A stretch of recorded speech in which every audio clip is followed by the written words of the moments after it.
camarada Luís Adamião, vice-presidente do MPLA,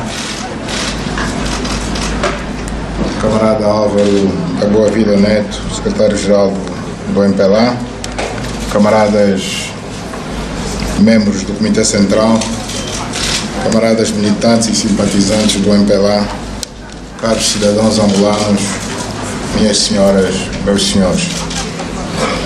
Após a realização do 6º Congresso Ordinário do Partido, onde fui eleito presidente do MPLA, presido pela primeira vez uma sessão de trabalhos do Comitê Central, que não tem a responsabilidade de eleger apenas órgãos de direção deste glorioso partido, com enormes responsabilidades na condução dos destinos do país, e inspirado na sabedoria e dinamismo dos seus fundadores, na consolidação da democracia e do desenvolvimento econômico e social do país.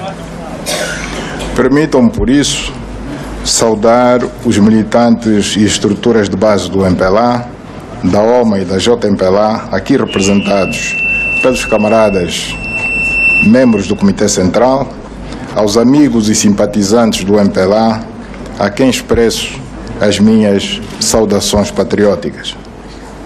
Estamos a escassos dias das celebrações do 10 de dezembro, que nos deve relembrar os objetivos pelos quais nossos pais lutaram, não se tendo deixado vergar pelas dificuldades, obstáculos e ameaças do seu tempo. O MPLA tem de continuar a ser o fiel depositário dos ideais de liberdade do povo angolano, e com os esforços abnegados dos seus militantes e de todos os angolanos, melhorarmos as condições de vida dos cidadãos através de um processo de distribuição da riqueza por via das políticas públicas e sociais, de uma gestão responsável e rigorosa dos recursos que o país dispõe e que a todos deve beneficiar. A força deste grandioso MPLA reside no facto de ser um partido que está em contínua renovação, adaptando-se sempre às condições das várias fases e etapas da luta do povo angolano, que nos mantém sempre firmes, unidos e coesos. Embora o nosso partido assente sua ação no programa e estatutos e no programa de governação sufragado nas urnas pelos eleitores em setembro de 2017, considero fundamental, nesta reunião, definir claramente o rumo a seguir daqui para frente, respeitando precisamente as políticas traçadas naqueles referidos documentos reitores. Não basta termos um bom programa, bons estatutos.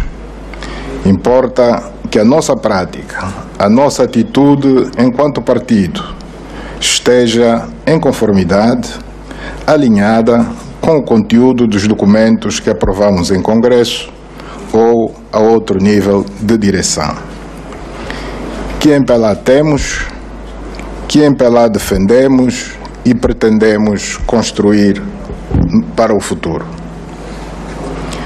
Vivemos novos tempos, com uma oposição mais combativa, uma imprensa mais livre e investigativa, uma sociedade civil mais interventiva e rigorosa na exigência ao estrito cumprimento da lei, do respeito pelo erário público, do respeito pelos direitos e garantias fundamentais dos cidadãos. Por esta razão, o nosso partido deve acompanhar esta dinâmica do tempo, da nossa sociedade e do mundo global em que vivemos e de que somos parte integrante e ativa. O partido deve ser aquilo que os nossos eleitores e a sociedade esperam de nós. Um partido aberto ao diálogo, mas, sobretudo, um partido que, pela sua prática cotidiana, pelo exemplo de seus militantes e dirigentes, seja uma referência moral para os angolanos. há comportamentos e atitudes que urge corrigir, porque colocam em causa o bom nome do partido. Militantes há que, acoberto do nome do partido ou da sua condição de dirigentes, lesam gravemente o interesse público, cometem desmandos, arbitrariedades e abuso de poder em detrimento de pacatos cidadãos, evocando muitas vezes a figura caricata do incógnito camarada ordens superiores, que deve ser banido ou passar a ter, a partir de agora, nome e rosto. É evidente que não podemos subscrever por baixo tudo quanto de mal, de errado foi feito. Caso contrário, não teríamos defendido o slogan de campanha: melhorar o que está bem, corrigir o que está mal.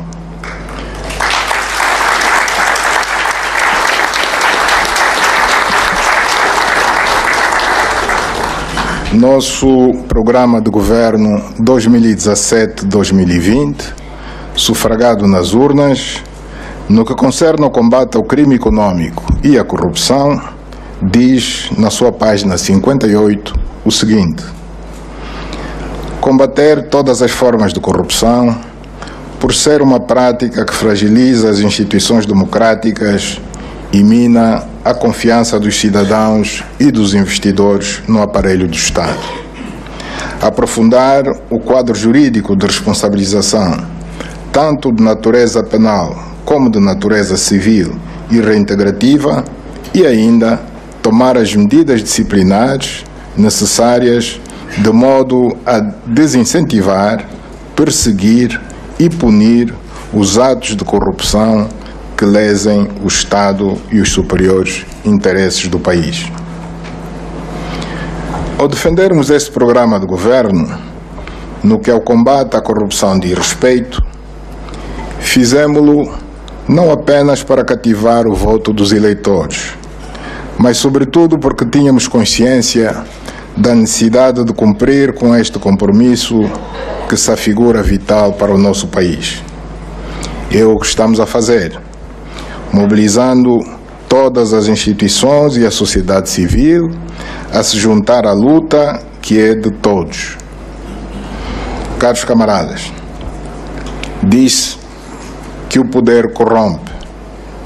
Daí a necessidade de, nas democracias, para além dos tribunais, cuja missão é julgar e condenar, se for caso disso, para prevenir o crime, devem existir sistemas de freios, de controle, como são o papel fiscalizador do Parlamento, órgão eleito representando os interesses do povo, ou ainda a ação da sociedade civil, que, embora não eleita, representa também os interesses de estratos e franjas da nossa população.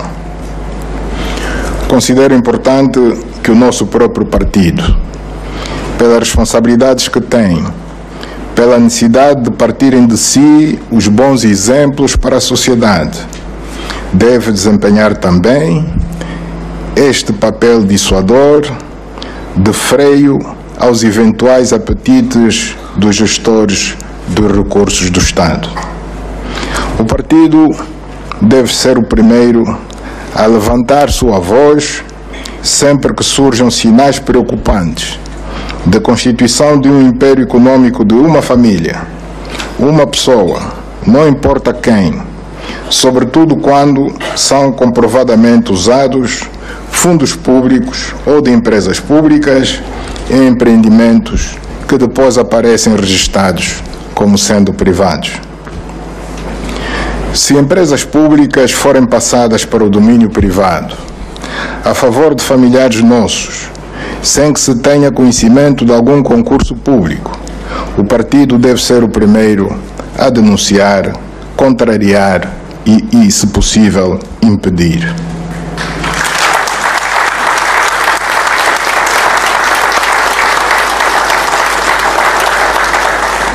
O partido deve condenar e impedir que as empreitadas das grandes obras públicas, como portos, aeroportos, centrais hidroelétricas, cimenteiras, ordenamento e gestão de cidades e outros, sejam entregues a nossos filhos, familiares ou outros próximos, se não obedecerem às regras e normas do concurso público, da contratação e da sã concorrência.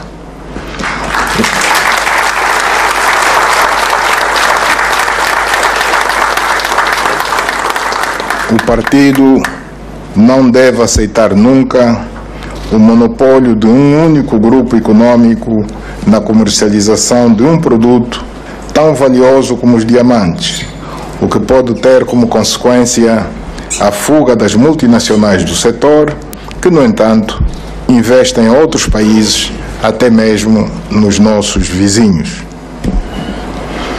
Se de forma pouco responsável se confiar a um jovem inexperiente a gestão de bilhões de dólares americanos do nosso país, o partido não pode ficar indiferente, tem de bater o pé perante tamanha afronta aos verdadeiros donos desses recursos, que são o povo angolano.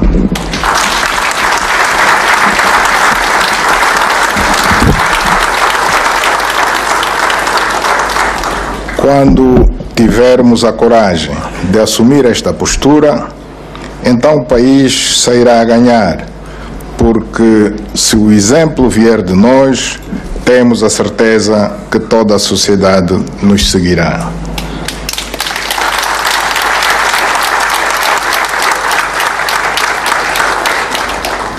Neste combate contra a corrupção, aqueles que vêm perdendo privilégios auto-adquiridos ao longo dos anos deviam ter a sensatez e humildade de agradecer a este povo generoso por lhes ter dado essa possibilidade e não se fazer de vítimas, porque a única vítima do seu comportamento ganancioso foi o povo angolano.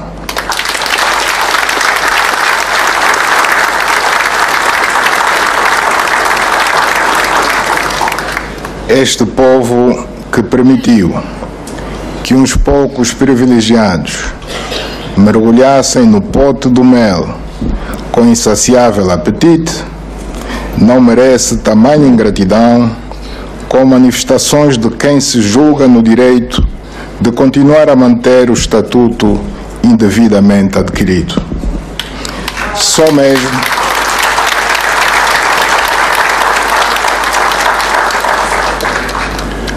mesmo a falta de patriotismo pode levar um cidadão nacional a desencorajar o investimento privado estrangeiro no seu próprio país, que pode trazer emprego e o pão à mesa dos angolanos.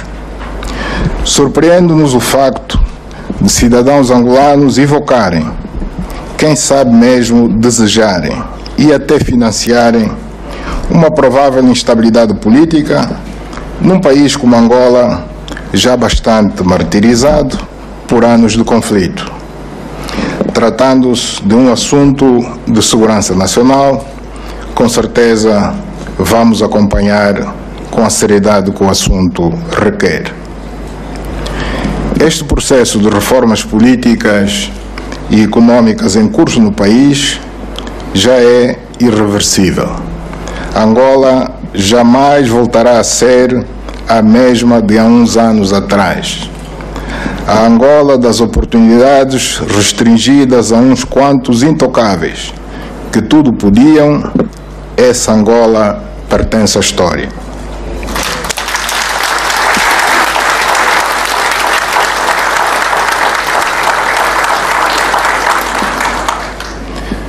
Caros camaradas,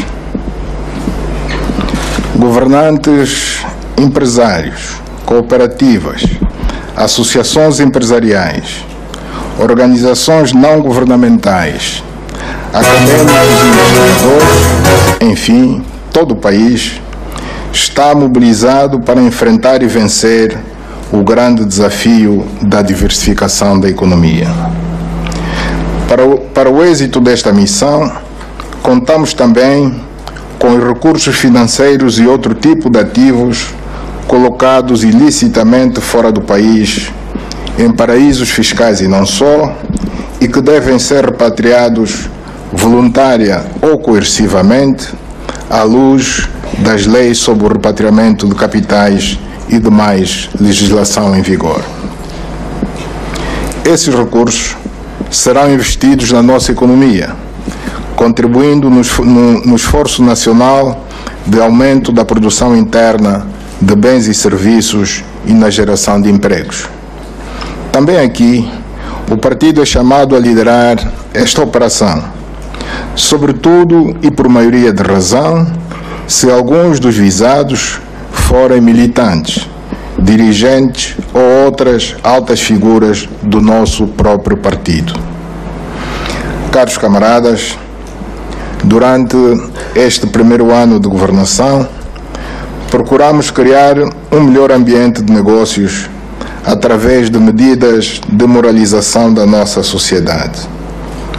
Através da aprovação de um conjunto de leis para pôr cobro à existência de monopólios, acabar com a concorrência desleal, facilitar o processo de investimento privado, particularmente o estrangeiro, isentar ou agilizar ao máximo o processo de concessão de vistos, em particular para os investidores.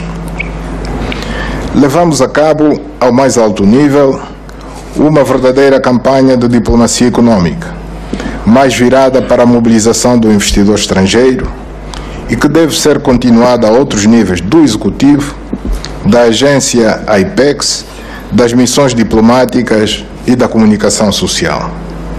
Estamos também a negociar um programa de financiamento com o Fundo Monetário Internacional em condições consideradas não só aceitáveis, mas sobretudo recomendáveis para a credibilidade da Angola junto dos credores e organismos financeiros internacionais. Todas estas ações visam preparar condições que hoje me parecem reunidas para, a partir de 2019, o país dar um salto no que diz respeito ao aumento da oferta de bens, serviços e geração de empregos. A tendência baixista do preço do barril do petróleo não nos deve desanimar. Antes, pelo contrário, devemos ter sempre presente que são as dificuldades que aguçam o engenho e, com isso, aumentar nossa determinação em apostar na produção interna e consequente aumento das exportações e redução das importações. Caros camaradas, na nossa agenda temos em mãos a organização e realização das eleições autárquicas para os próximos anos. É um processo novo para todos nós e por isso mesmo temos a obrigação de procurar conhecer todo o processo autárquico, estudando-o, trocando experiências com aqueles países onde este tipo de poder está implantado há anos e funciona normalmente, e com vantagens para as populações que habitam os respectivos municípios. O pacote legislativo autárquico, depois de ter sido submetido à consulta popular, estará agora à disposição dos senhores deputados da Assembleia Nacional para análise, debate, votação e aprovação. A proposta do Executivo prevê para o arranque, como primeira experiência, a realização de eleições em alguns municípios de cada uma das províncias do país, em número a definir por entendimento entre as forças políticas no Parlamento. Contrariamente aos receios levantados com relação a um eventual estímulo às assimetrias regionais, este perigo não se coloca porquanto haverá eleições autárquicas em todas as províncias do país, simplesmente em alguns municípios de cada província, até que, num período não superior a 10 anos da realização das primeiras, se cubram os 164 municípios com o poder autárquico. O partido deve se preparar convenientemente para estas eleições autárquicas, planificando todas as ações a realizar, por forma a evitar improvisos e trabalho sob a pressão do tempo. Quando chegar o momento, o processo de seleção e de formação dos candidatos a presidentes de Câmara deve obedecer a critérios objetivos de competência, idoneidade, compromisso com o trabalho, aceitação junto dos cidadãos do município, entre outros. Caros camaradas, o quadro aqui traçado é o rumo que defini como sendo o ideal na atual conjuntura da política interna e internacional e que nos vai levar a um futuro promissor.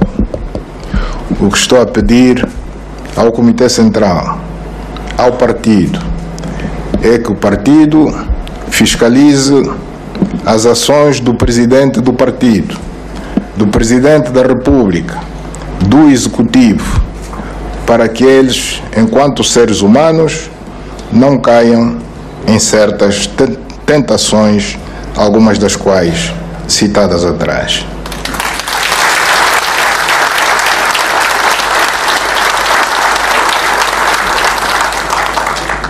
Exorto-vos, pois, a mantermos a unidade e coesão do partido, verdadeiramente comprometidos com a transparência, a boa governação, com o combate contra a corrupção, contra a impunidade, contra o nepotismo, pela defesa dos direitos fundamentais dos cidadãos.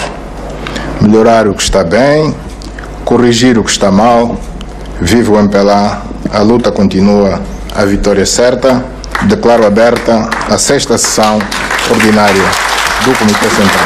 Obrigado.